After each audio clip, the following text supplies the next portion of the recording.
Hello students, welcome to Educota. आज हम start करने वाले हैं क्लास 11th मैथमेटिक्स का पहला चैप्टर जो कि है सेट्स। देखिए, अगर आप इस लेक्चर सीरीज़ को फॉलो करने वाले हैं तो मैं आपको कुछ बातें बता देता हूँ। पहले तो हम इस लेक्चर सीरीज़ के अंदर पूरी एनसीईआरटी कवर करेंगे, अनसॉल्व्ड एंड सॉल्व्ड दोनों। जो भी आपके अनसॉल्व्ड एग्जाम्पल क्वेश्चन है वो तो हम कवर करेंगे विद मिसलेनियस, और कुछ सॉल्व एग्जाम्पल्स भी इंपॉर्टेंट होते हैं, वो भी मैं यहाँ पर डिस्कस करूँगा। आपकी जो भी रेफरेंस बुक आप फॉलो करते हैं, चाहे आर डी शर्मा हो, आर एस अग्रवाल हो, प्रदीप हो, कॉम्प्रिहेंसिव हो, कोई भी बुक हो, हम उनके भी कुछ सेलेक्टेड क्वेश्चंस देखेंगे। और सबसे इंपॉर्टेंट एनसीईआरटी के बाद मेरे लिए जो सबसे ज़्यादा इंपॉर्टेंट है वो है एनसीईआरटी एग्जाम्पलर। तो हम एग्जाम्पलर के भी कुछ सेलेक्टेड क्वेश्चंस जो काफ़ी अच्छे लेवल के क्वेश्चंस होते हैं उन्हें भी हम यहाँ पर सॉल्व करेंगे। तो मेरी आपसे सिर्फ दो ही रिक्वेस्ट है। पहला तो आप लेक्चर्स को पूरा देखा करें, लेक्चर्स ज़्यादा लेंथी नहीं होंगे तो आपको दिक्कत नहीं आएगी, आपको एक टॉपिक एक लेक्चर में समझ में आ जाएगा। दूसरी बात, अगर आप इसको फॉलो करते हैं तो आप एक रजिस्टर ज़रूर बना लें, ताकि मैं जो कुछ भी बोर्ड पे लिखूँ, चाहे वो नोट्स हों, क्वेश्चंस हों, उनके सॉल्यूशंस हों, तो आप उस चीज़ को फॉलो अप कर पाएँ। ठीक है, और रिवीजन टाइम टू टाइम होना चाहिए, वरना फिर पढ़ने का कोई मतलब नहीं रहेगा। तो चलिए स्टार्ट करते हैं हमारा पहला चैप्टर, सेट्स। एक जर्मन मैथमेटिशियन थे जॉर्ज कैंटर, जिन्होंने सेट्स की थ्योरी दी थी, और उन्होंने ये थ्योरी तब बनाई जब वो ट्रिगोनोमेट्री की कुछ प्रॉब्लम सॉल्व करने वाले थे। तो ट्रिगोनोमेट्री की प्रॉब्लम सॉल्व करते करते उन्हें समझ में आया कि कुछ प्रॉब्लम्स हैं जो बिना सेट की थ्योरी के सॉल्व नहीं हो सकती। और आपकी जानकारी के लिए बता दूं, इस चैप्टर का सबसे ज़्यादा यूज़ कैलकुलस में ही होगा। अगला ही चैप्टर है रिलेशन एंड फंक्शन, इसका एक एक्सटेंशन आपको क्लास 12th में भी देखने को मिलेगा, पहला ही चैप्टर है। और आप जानेंगे जब आप इन चैप्टर्स को पढ़ेंगे कि बिना सेट की थ्योरी के आप इसको आगे नहीं पढ़ सकते। दूसरी इंपॉर्टेंट बात जो मैं स्टार्टिंग में बताना चाहता हूँ, सेट की थ्योरी में जब हम एंड में चलेंगे तो लॉजिकल वेन डायग्राम्स आएंगे, और वेन डायग्राम्स मेंटल एबिलिटी का एक बहुत इंपॉर्टेंट पार्ट है, जिसके बिना क्वेश्चंस को सॉल्व करना बहुत मुश्किल हो जाता है। तो एक विजुअल रिप्रेजेंटेशन होता है कि किस तरीके से आप सेट की थ्योरी को यूज़ कर सकते हैं। तो चलिए हम शुरू करते हैं। Let's start with the definition. So what do we mean by set? ये जो भी मैं बोर्ड पे लिख रहा हूँ आपको नोट करना है अपनी कॉपी के अंदर, अपनी थ्योरी कॉपी जो भी आपने बनाई हो। चलिए सेट्स की बात करते हैं। सो भैया, a set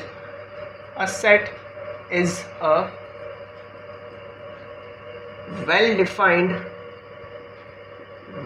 defined collection of objects. तो हमने बोला set is a well defined collection of objects.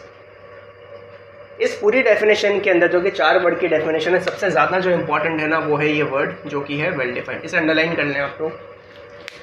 तो यही पूरा चैप्टर है, यही एक डेफिनेशन कहती है कि अगर आप कुछ ऑब्जेक्ट्स जिनको आप वेल डिफाइन कर सकें, उनके कलेक्शन को अगर आप वेल डिफाइन कर सकें, उन्हें एक साथ पेयर करके रख दें, तो आप उस पूरे के पूरे कलेक्शन को एज अ सेट रेफर कर सकते हैं। तो अगर हम क्या एक कलेक्शन को डिफाइन नहीं कर सकते तो क्या वो सेट नहीं होगा? बिल्कुल नहीं होगा। एग्जाम्पल के तौर पर बताता हूँ। अगर आप कल से कोई कुकिंग सेट लेके आते हैं, तो उसमें कुछ काम की यूटेंसिल्स होते हैं, क्या आपको कुकिंग सेट में कोई ऐसी चीज़ मिलेगी जो कुकिंग के लिए यूज़ ना होती हो? कभी नहीं। वरना वो कुकिंग सेट कहाँ रहा? बचपन में जब आप खेलते थे एक डॉक्टर सेट आता था, अगर मैं डॉक्टर सेट के अंदर फायर एक्सटिंग्विशर डाल दूँ तो क्या वो एक डॉक्टर सेट कहलाएगा? नहीं। तो आपने समझा कि कलेक्शन का वेल डिफाइंड होना बहुत ज़्यादा ज़रूरी है। इस वेल डिफाइंड वर्ड के बहुत सारे मीनिंग होते हैं, उसके ऊपर पूरा का पूरा एक क्वेश्चन है जिसमें कई सारे एग्जांपल्स भी हैं आपकी एनसीईआरटी की पहली एक्सरसाइज में। तो चलिए समझते हैं इस वर्ड का मतलब क्या है। सपोज मैं आपसे पूछता हूँ कि आप अपनी क्लास के टॉप 5 रैंकर्स का एक सेट बनाइए, तो क्या आप बना सकते हैं? आपने कहा बिल्कुल वेल डिफाइंड है। आप रिजल्ट देखेंगे, रिजल्ट में देखेंगे किसकी 1st, 2nd, 3rd, 4th और 5th 5 रैंक है टॉप, उनको लेके आओगे, उन बच्चों को लाके आप खड़ा कर दोगे, तो ये रहा हमारा सेट। बट अगर मैं आपसे पूछूं कि आपकी क्लास के 5 बेस्ट बच्चों की लिस्ट बनाइए, क्या आप बना सकते हैं? नहीं। उसका कारण है कि आपके हिसाब से बेस्ट का मतलब अलग हो सकता है। अगर मैं टीचर हूँ, अगर कोई एकेडमिक टीचर है तो उसके लिए बेस्ट का मतलब क्या हो सकता है? हो सकता है कि उसे रैंकर बच्चे पसंद हो जो पढ़ने वाले हों।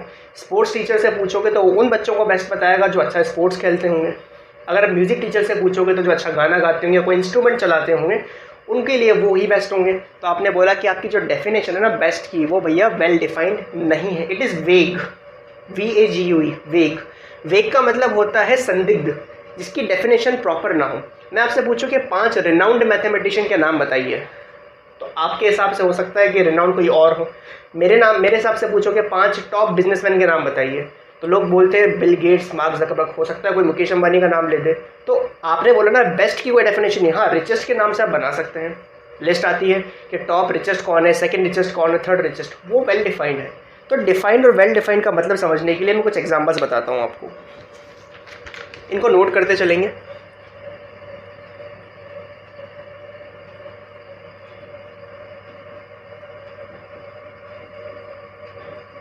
Odd natural numbers less than 10, क्या आप डिफाइन कर सकते हो 10 से छोटे ऑड नेचुरल नंबर्स? आपने बोला 1, 3, 5, 7 और 9। ये I.E का मतलब होता है दैट इज, है ना, THAT, दैट इज। तो odd natural numbers less than 10 that is 1, 3, 5, 7 और 9। तो आपने एक बार में बता दिया। चलिए ठीक है, दूसरा एग्जाम्पल देखते हैं।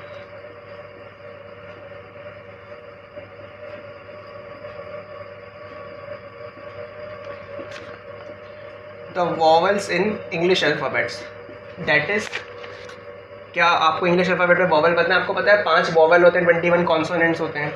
तो A, E, I, O, U, आपने नाम बता दिया। It was well defined. अगर मैं तीसरा लूँ, various kinds of triangles, various, मैंने हर उस जगह से एग्जाम्पल्स पिकअप किए हैं जहाँ से पॉसिबल हो, सिर्फ मैथमेटिक्स के बाहर से भी क्वेश्चंस हैं। और आपको जान के खुशी होगी कि जिन क्वेश्चंस में आप अटकोगे ना इस कंसेप्ट को लेके, वो हमेशा मैथमेटिक्स के बाहर होंगे, क्योंकि मैथमेटिक्स में तो डिफाइंड होती है हर चीज़। वेरियस काइंड्स ऑफ ट्राइंगल्स क्या मतलब है आपका? मैंने कहा scalene triangle, right angle, isosceles, equilateral, बिल्कुल आप पेयर कर सकते हो। Reverse of India, Brahmaputra river है, गंगा रिवर है, क्या नाइल रिवर इसके अंदर आएगी? नहीं। तो जब आप ये डिसाइड कर पाओ ना कि आप किसी पर्टिकुलर ऑब्जेक्ट को, दोबारा कह रहा हूँ, इनको ऑब्जेक्ट बोलते हैं, अगर आप ऑब्जेक्ट को किसी पर्टिकुलर सेट में इंक्लूड करने के लिए हाँ या ना अगर जवाब दे सकते हो बिना किसी कन्फ्यूजन के, तो आपका सेट वेल डिफाइंड है। जैसे ही मैंने बोला कि क्या रिवर नाइल इस सेट का पार्ट होगी, तो आपने मना कर दिया नहीं हो, क्योंकि नाइल इंडिया में नहीं है। तो आपने क्या बोला कि ये आपका जो कलेक्शन है ये वेल डिफाइंड है। बट जैसे ही मैं आपसे पूछूं क्या ब्रह्मपुत्र इसमें होगी, आपने कहा यस। गंगा होगी, कावेरी होगी, आपने बोला कि यस। मैंने आपसे पूछा क्या स्क्वायर्स का पार्ट है, आपने बोला नहीं। भैया कोई भी ऐसा साइड, कोई भी ऐसा फिगर जिसकी 3 साइड्स हों, जिसको हम ट्राइंगल कहते हैं, ऐसा कोई भी पॉलीगन इसका पार्ट होगा। तो जब आप क्लियर हो ना कि क्या आपके कलेक्शन में होगा और क्या नहीं होगा, तभी हम उस वर्ड को कहते हैं वेल डिफाइंड। चलिए कुछ एग्जांपल्स ऐसे भी दिखाता हूँ जो वेल डिफाइंड नहीं हैं। So all of these collections are well defined. अब हम कुछ एग्जांपल्स ऐसे देखते हैं जो वेल डिफाइंड ना हो।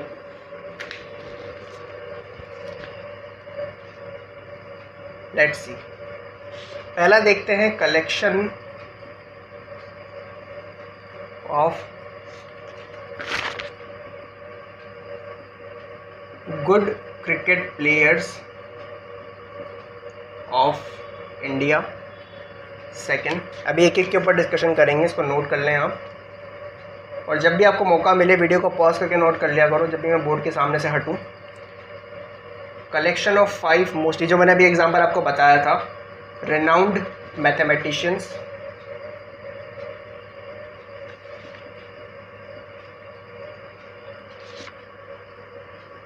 Of the world. और जो थर्ड पॉइंट है या थर्ड एग्जांपल है वो है कलेक्शन ऑफ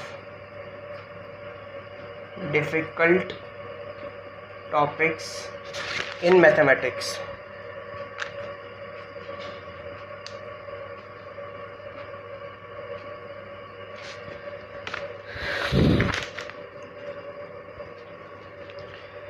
क्या ये तीनों सेट्स होंगे? पहली बात तो आपने एग्जांपल अलग से दी तो तीनों ही नहीं होंगे, बट क्यों नहीं होंगे उस पर डिस्कशन करते हैं। Collection of good cricket players in India, भाई आपके हिसाब से धोनी गुड हो सकता है, किसी के हिसाब से कोहली, किसी के हिसाब से तेंदुलकर, किसी के हिसाब से पुराना कोई क्रिकेट प्लेयर गावस्कर हो गया। मैं आपसे एक सवाल पूछता हूँ कि क्या इसकी डेफिनेशन है? अगर मैं ये पूछता कि जिसने मैक्सिमम रन बनाए हों वनडे में या टेस्ट में, मैं नहीं समझता हूँ क्रिकेट की टर्मिनोलॉजीज, पर इतना मुझे समझ में आता है, तो क्या आप डेटा के बेसिस पे बिल्कुल आप लिस्ट बना सकते हो। मैं पूछूं जिसने सबसे ज़्यादा विकेट ले हों, बिल्कुल आप लिस्ट बना सकते हो। जिसने सबसे ज़्यादा रन दिए हों किसी भी मैच में कंबाइंड मिला के पूरे करियर में, आप लिस्ट बना सकते हो। इसकी क्या डेफिनेशन है? गुड का क्या मतलब है? हमें नहीं पता, it is not well defined. Collection of 5 most renowned mathematicians, हमें नहीं पता।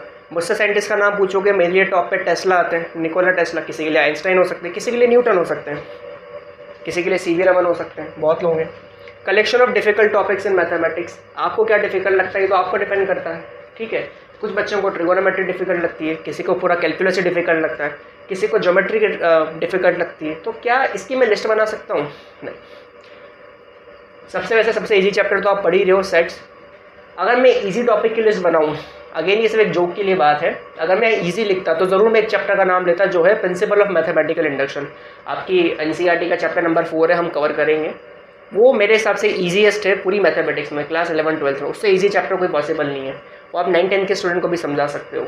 लेकिन अगेन वो मेरे हिसाब से रिलेटिव है ना, हो सकता है किसी को सेट्स ईजी लगे और लगने लगेगा धीरे धीरे। तो जिन चीज़ों को आप डिफ़ाइन कर सकते हो वो आपके सेट होते हैं, और जिनको आप डिफ़ाइन नहीं कर सकते वो सेट नहीं होंगे। तो ये एग्जाम्पल नोट करने के बाद एक लाइन लिखवा रहा हूँ, इससे आपको एक डेफिनेशन और इनके बीच का डिफरेंस समझ में आ जाएगा। इसको नोट कर लें, और एक लाइन जो मैं लिख रहा हूँ उसको भी नोट कर लें आप। They are not sets comma because they are not defined. तो हम एक कंपैरिजन ड्रॉ करते हैं जिससे आपको क्लियर हो जाएगा कि क्या सेट्स होते हैं क्या नहीं होते। सो collection of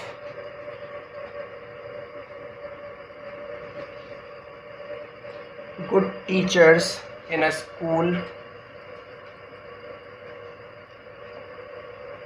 is not a set, full stop. However, comma, the collection of all teachers in a school is a set. Again good teachers की कोई डेफिनेशन नहीं है, लेकिन कलेक्शन ऑफ ऑल टीचर्स, अगर आपके स्कूल में 30, 35, 40 टीचर्स हैं, चाहे वो वर्किंग हो नॉन वर्किंग हो, मतलब एकेडमिक हो नॉन एकेडमिक हो, सॉरी सभी वर्किंग होते हैं, स्पोर्ट्स हो म्यूजिक टीचर हो, आप उनका सेट बना सकते हो। बिल्कुल, आप HR ऑफिस में जाइए, देखिए कि कौन कौन आपके यहाँ पर एज अ टीचर एम्प्लॉयड है, उनकी लिस्ट बना दो, इसका सेट पॉसिबल है। गुड टीचर्स का सेट है नहीं, जो आपको अच्छा लग सकता है, हो सकता है वो किसी को बेकार लगे, तो गुड की कोई डेफिनेशन नहीं है। आई होप यहाँ तक आप लोगों को क्लियर हो गया होगा। अगर यहाँ तक क्लियर हो गया तो अब आप लोगों ने जो अपना पहला पोर्शन था सेट्स को समझने का वो समझ लिया है। यहाँ के बाद अब जो चीज़ें आप पढ़ेंगे वो बहुत ज़्यादा आसान है। सबसे पहले तो हम लोगों ने सीखा कि आप किसी भी पर्टिकुलर कलेक्शन को सेट कब कहोगे, आप उसके बीच में डिस्टिंग्विश कर पाओ। अब हम समझते हैं सेट्स की कुछ बारीकियाँ, कि आप जो सेट में लाए करें, जैसे ये नंबर है, इनका पूरा इन पाँचों का एक कलेक्शन है, बट भैया ग्रुप को तो आपने सेट या कलेक्शन कह दिया, इनको क्या बोलोगे? बच्चों ये कहलाते हैं मेंबर्स या फिर ऑब्जेक्ट्स, इनको आप एलिमेंट्स भी कह सकते हैं। उसी प्रकार से आपने कहा कि यार सेट का कोई नाम है क्या, इतना बड़ा स्टेटमेंट थोड़ी लिखेंगे। तो अगर आप किसी सेट को रिप्रेजेंट करना चाहें, जैसे एग्जांपल देता हूँ जिसको आप यूज़ करते हैं, collection of natural numbers, it is a set. Collection of integers, again it is a set. Collection of rational numbers, collection of real numbers, collection of irrational numbers, collection of whole numbers, collection of complex numbers. Complex numbers भी आपका chapter number 5 है, हम पढ़ेंगे। तो क्या इतना लंबा बोलना ज़रूरी है? कोई सिंबल है, कोई नाम है जिससे हम इसे रिप्रेजेंट कर सकें? तो इसी बारे में मैं कुछ नोट लिखवा रहा हूँ, उस नोट को आप पढ़ें और आपको समझ में आ जाएगा। सबसे पहला पॉइंट तो ये है, the words set comma collection comma class are synonymous. Synonymous का मतलब क्या है कि आप सेट बोलो, कलेक्शन बोलो, क्लास बोलो, कोई दिक्कत नहीं है। हम जनरली सेट वर्ड यूज़ करेंगे क्योंकि चैप्टर का नाम सेट है, वरना आप कलेक्शन या क्लास भी बोल सकते हैं। अगेन ये क्यों लिखवा रहा हूँ, क्योंकि अलग अलग रेफरेंस बुक्स में कंफ्यूज करने के लिए कई बार ऐसा देते हैं। एग्जाम में वो सेट की जगह कलेक्शन बोलते हैं और आप कंफ्यूज हो जाओ कि क्या लिखें, इसलिए बता रहा हूँ सिनोनिमस है। ये क्या है, पूरे के पूरे एंटायर सेट के लिए यूज़ होने वाले वर्ड। अब जो आपके सेट, जिससे आपका सेट बनता है, जो उसके मेंबर हैं, उनको क्या बोलेंगे? तो अगेन उनके लिए वर्ड्स यूज़ होते हैं द वर्ड्स। पहला तो होगा ऑब्जेक्ट्स, या आप उनको बोल सकते हैं एलिमेंट्स, या आप उन्हें बोल सकते हैं members. These are also synonymous.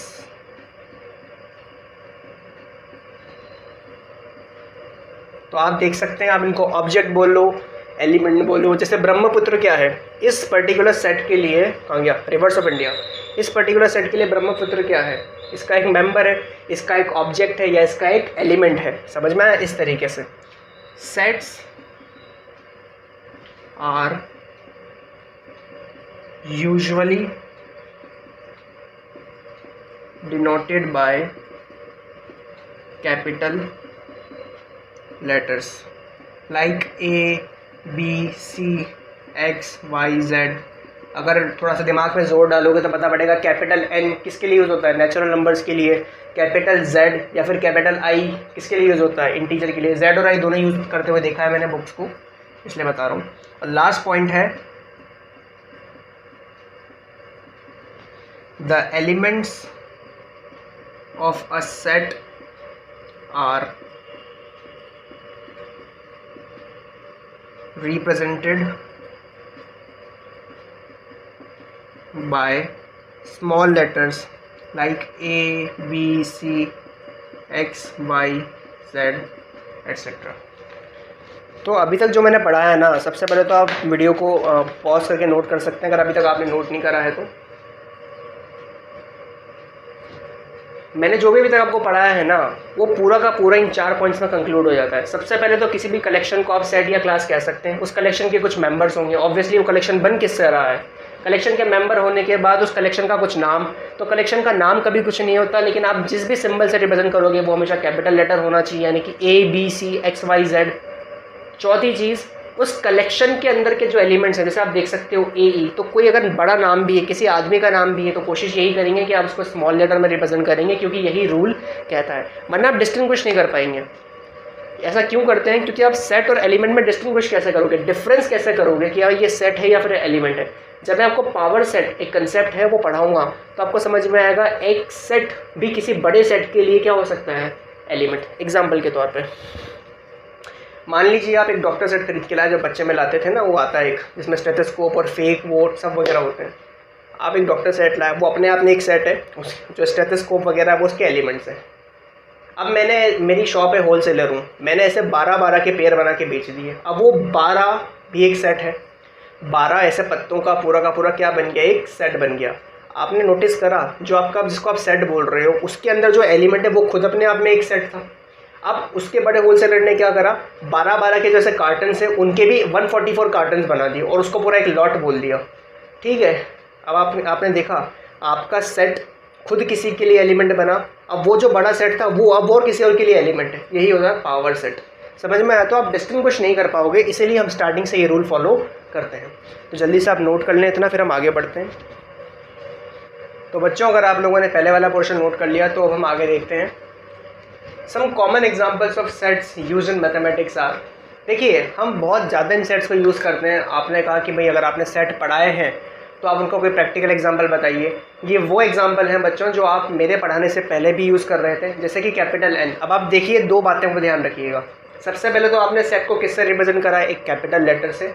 दूसरा, आपने उसकी डेफिनेशन दी है, आपने उसका क्या बताया है, आपने अब कहते हैं ना वेल डिफाइंड कलेक्शन है, तो वो जो वेल डिफाइंड है, जो डेफिनेशन है, वो आपने साथ में जिनका कैरेक्टरिस्टिक बताया है, जिसके बेसिस पे अब अगर आप मुझसे बोलेंगे कि यार इस सेट का जो एक्चुअल फॉर्मेट है वो लिख के बताओ, जो इसके मेंबर हैं उनको लिस्ट करो, पता है मैं क्या पढ़ूंगा, set of natural numbers. Natural numbers बोलती है, मुझे पता है कि उनका कैरेक्टरिस्टिक क्या होता है, 1, 2, 3, 4, 5। हर सक्सेसिव नंबर में मैं 1 ऐड करता जाऊँगा और मुझे अगला मेंबर इस सेट का मिलता जाएगा। क्या ये सेट फाइनाइट है? नहीं बच्चों, ये एक इनफाइनाइट सेट है। वो क्या होते हैं हम आगे पढ़ेंगे, क्योंकि नेचुरल नंबर्स का कोई भी एंड नहीं होता। इंडीड इसके अंदर जितने भी मैंने सेट्स लिखे हैं सब के सब इनफाइनाइट सेट्स हैं। तो चलिए, capital N natural numbers, Z और I, ज़्यादातर केस में तो मैंने Z ही देखा है, लेकिन बहुत सी बुक्स में कैपिटल I भी देखा है इंटीजर्स के लिए, Q रैशनल नंबर्स के लिए, R रियल नंबर्स के लिए, कैपिटल C कॉम्प्लेक्स नंबर्स के लिए। What do you mean by complex numbers? Root के अंदर जो नेगेटिव नंबर्स होते हैं उन्हीं को हम क्या कहते थे, इमेजिनरी नंबर्स। अगर आपने क्वाड्रेटिक इक्वेशन पढ़ी हो तो आप उसमें डिस्क्रिमिनेंट निकालते थे, b² - 4ac। आपको पता है जब वो डिस्क्रिमिनेंट 0 से बड़ा है तो आपको अनइक्वल और रियल रूट्स मिलते हैं, अगर वो 0 के बराबर है तो आपको इक्वल और रियल रूट्स मिलते हैं। लेकिन अगर वो 0 से छोटा है तो आप क्या बोलते हो, सॉल्यूशन डजंट एग्जिस्ट, क्योंकि वो इमेजनरी होता है। तो रूट के अंदर नेगेटिव नंबर्स को हम बोलते हैं आयोटा, इसको स्मॉल आई से रिप्रेजेंट करते हैं। ये आपका चैप्टर नंबर 5 है, वहाँ पर देखेंगे। z प्लस क्या होगा, पॉजिटिव इंटीजर्स। q प्लस क्या होगा, पॉजिटिव रैशनल नंबर्स। और r प्लस क्या होगा, पॉजिटिव रियल नंबर्स। तो ये कुछ सेट हैं जो आप पहले से यूज़ करते आ रहे हैं। अगर नहीं करें तो इनको नोट, ये पूरा नोट करना है। पहली बार मैं बोर्ड पे जो भी लिख रहा हूँ, जो मैं बोलता हूँ उसको नोट करना है आपको, ये क्योंकि आपके आने वाले चैप्टर्स में यूज़ होंगे और ये आपको कोई बताने नहीं बैठेगा बाद में। तो ज़्यादातर बच्चे क्यू में कन्फ्यूज़ होते हैं, है ना, कि क्यू को क्या बोलते हैं, रैशनल नंबर्स होते हैं। अगर आपको नहीं पता कि इनका क्लासिफिकेशन कैसे होता है तो मैंने बता दिया है। 9th या 10th के स्टूडेंट्स हों, चाहे 11th या 12th के हों, मैं हमेशा हर चैप्टर में कोशिश करता हूँ कि अपने पहले या दूसरे लेक्चर में चैप्टर की स्टार्टिंग में ये चीज़ ज़रूर बता दूँ। नंबर सिस्टम होता है बच्चों, वो 2 पार्ट में डिवाइड होता है, रियल नंबर्स और imaginary numbers.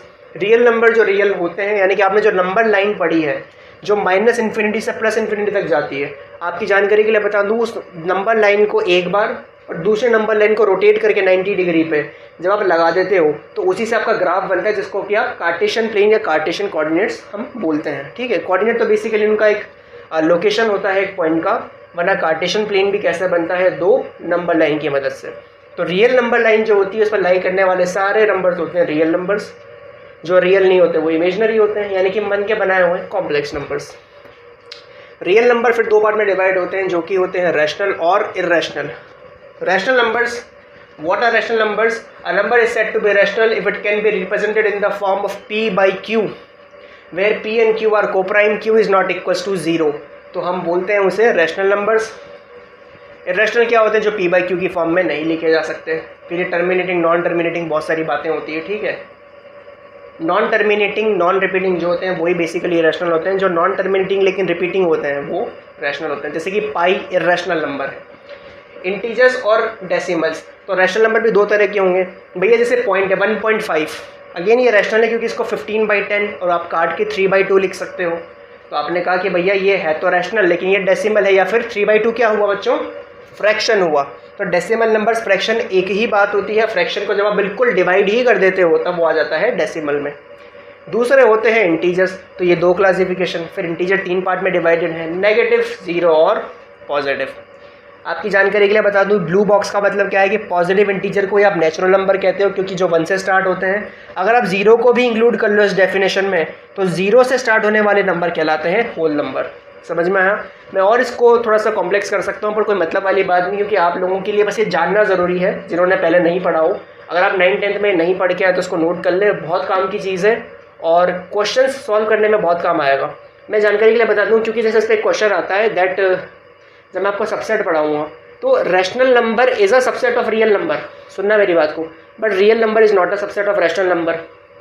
Rational real number के बहुत सारे सबसेट हो सकते हैं, जिसमें से 2 सबसेट है, रैशनल और इर्रेशनल। ठीक है, जब मैं कॉन्सेप्ट समझाऊंगा इस चीज़ का तो आपको समझ में आएगा। तो अगर आपको ये चार्ट पता नहीं होगा ना तो आप क्वेश्चन नहीं कर पाओगे। ठीक है, अगर वो बोल देता है rational number is a subset of integer तो ट्रू मत लिख के आ जाना, क्योंकि भैया ये तो उसका सुपर सेट है। तो आपको पता होना चाहिए कौन किसका क्लासिफिकेशन है। समझ में आया बच्चों? एक चीज़ और, इस पर एक तरह के क्वेश्चन और बनते हैं। ये पहली एक्सरसाइज में आपको मिल भी सकते हैं बहुत सारी रेफरेंस बुक में, कि वो बोलते हैं all real numbers are rational, is it true और फॉल्स? फॉल्स है ना भाई, सारे रियल नंबर रैशनल ही थोड़ी होते हैं, रैशनल भी तो होते हैं। बट और all irrational numbers are real, true, सारे रैशनल नंबर तो क्या होते हैं, रियल। तो इस तरह के क्वेश्चन इस चार्ट के ऊपर आते हैं, तो उसको हल्के में मत लेना, है ना। इसको नोट कर लेंगे जल्दी से, वीडियो को पॉज करो और नोट कर लो। सो आई होप इतना टाइम काफ़ी है, आप लोगों ने नोट कर लिया होगा। तो बच्चों इस लेक्चर के लिए सिर्फ इतना ही। अगले लेक्चर में हम और आगे बढ़ेंगे और मैं आपको कंसेप्ट बताऊंगा कि एक एलिमेंट किसी सेट के अंदर कब लाई करेगा, कब लाई नहीं करेगा, अगर करेगा तो उसको किस सिंबल से रिप्रेजेंट करते हैं। एप्सिलॉन करके एक सिंबल होता है, वो हम अगले लेक्चर में पढ़ेंगे। ठीक है, प्लस हम सेट को रिप्रेजेंट करने के जो 2 तरीके होते हैं, सेट बिल्डर मेथड और रोस्टर मेथड, वो हम अगले लेक्चर में पढ़ने वाले हैं। फिर हम आपकी एक्सरसाइज स्टार्ट करेंगे। तो पहली एक्सरसाइज हम कंप्लीट करेंगे, तो मोस्ट प्रोबेबली अगले 2 या 3 लेक्चर में आपकी पहली एक्सरसाइज खत्म होगी। मैं उम्मीद करता हूँ कि आप इस लेक्चर में से कुछ सीख पाए होंगे, आपने कुछ पिक किया होगा। और अगर आपको कोई भी डाउट है, कोई सजेशन है, तो आप कमेंट सेक्शन में ज़रूर बताएं और इस लेक्चर को फॉलो करते रहें। So keep studying. जय हिंद।